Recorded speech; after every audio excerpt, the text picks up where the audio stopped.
राधे राधे दोस्तों, कैसे हो। इस वीडियो में हम आपको बताएंगे कि पूजा घर में हमें यह 10 चीजें जरूर रखनी चाहिए, वरना पूजा पाठ का कोई फल नहीं मिलता है। जो महिलाएं पूजा पाठ करती हैं उन्हें यह बातें जरूर पता होनी चाहिए। घर का मंदिर सुख समृद्धि, शांति और सौभाग्य का केंद्र चक्र माना जाता है, ताकि व्यक्ति के अंदर आध्यात्मिक चेतना जागे और उसे मानसिक शांति की प्राप्ति हो सके। अपने इष्ट देव की कृपा पाने के लिए और दुखों से लड़ने के लिए व्यक्ति पूरी मन से भक्ति भाव में लीन रहता है। वीडियो अच्छी लगे तो चैनल को सब्सक्राइब जरूर करें और कमेंट बॉक्स में राधे राधे जरूर लिखें। अब ऐसे में घर के मंदिर में कुछ ऐसी चीजें होती हैं जिन्हें रखा शुभ माना जाता है।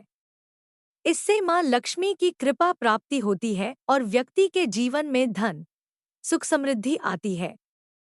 अब ऐसे में कौन सी चीजों को रखना चाहिए, इसके बारे में जानना बेहद जरूरी है। नंबर 1, दुर्गा मूर्ति। दुर्गा जी की स्वर्ण, रजत या ताम्र मूर्ति रखें।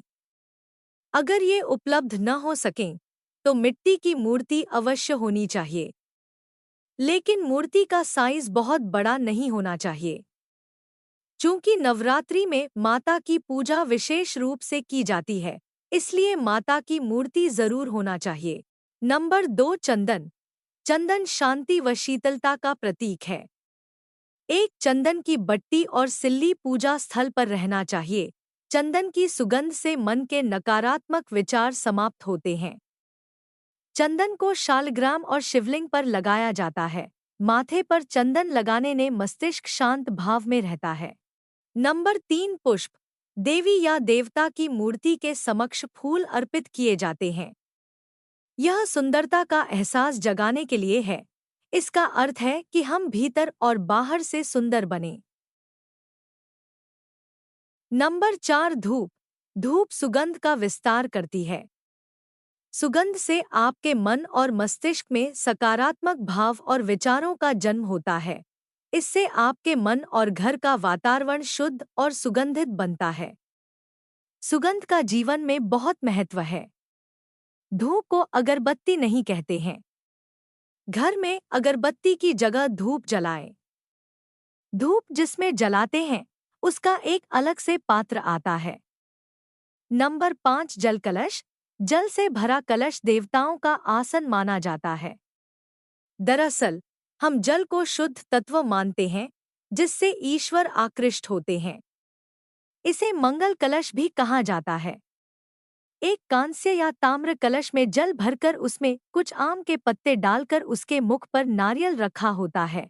कलश पर रोली, स्वस्तिक का चिन्ह बनाकर उसके गले पर मौली, नाड़ा बांधी जाती है। जल कलश में पान और सुपारी भी डालते हैं। नंबर 6, शंख। जिस घर में शंख होता है वहां लक्ष्मी का वास होता है। शंख सूर्य व चंद्र के समान देवस्वरूप है, जिसके मध्य में वरुण, पृष्ठ में ब्रह्मा तथा अग्र में गंगा और सरस्वती नदियों का वास है। तीर्थाटन से जो लाभ मिलता है वही लाभ शंख के दर्शन और पूजन से मिलता है। नंबर 7, घंटी। मान्यता है कि घंटी की मधुर ध्वनि से देवी देवताओं का ध्यान आपकी पूजा की ओर आकर्षित होता है। कहते हैं घंटी की ध्वनि सुनकर वे अपने भक्तों की पूजा में शामिल होकर चढ़ावा ग्रहण करते हैं और अपना आशीर्वाद बनाए रखते हैं। साथ ही घंटी की ध्वनि से मन शांत होता है और एकाग्रता बढ़ती है। नंबर 8, दीपक। पारंपरिक दीपक मिट्टी का ही होता है। इसमें 5 तत्व हैं: मिट्टी, आकाश, जल, अग्नि और वायु। कहते हैं कि इन 5 तत्वों से ही सृष्टि का निर्माण हुआ है। अतः प्रत्येक हिंदू अनुष्ठान में पंच तत्वों की उपस्थिति अनिवार्य होती है। नंबर 9, गंगा जल। एक तांबे के बहुत ही छोटे से लोटे में गंगाजल भरकर अवश्य रखें। कई बार हमें इस जल की आवश्यकता पड़ती है। गंगाजल का कलश भी जल कलश की तरह रखें। नंबर 10, अक्षत। अत्यंत श्रम से प्राप्त संपन्नता का प्रतीक है चावल, जिसे अक्षत कहा जाता है। अक्षत अर्पित करने का अर्थ यह है कि अपने वैभव का उपयोग अपने लिए नहीं बल्कि मानव की सेवा के लिए करेंगे।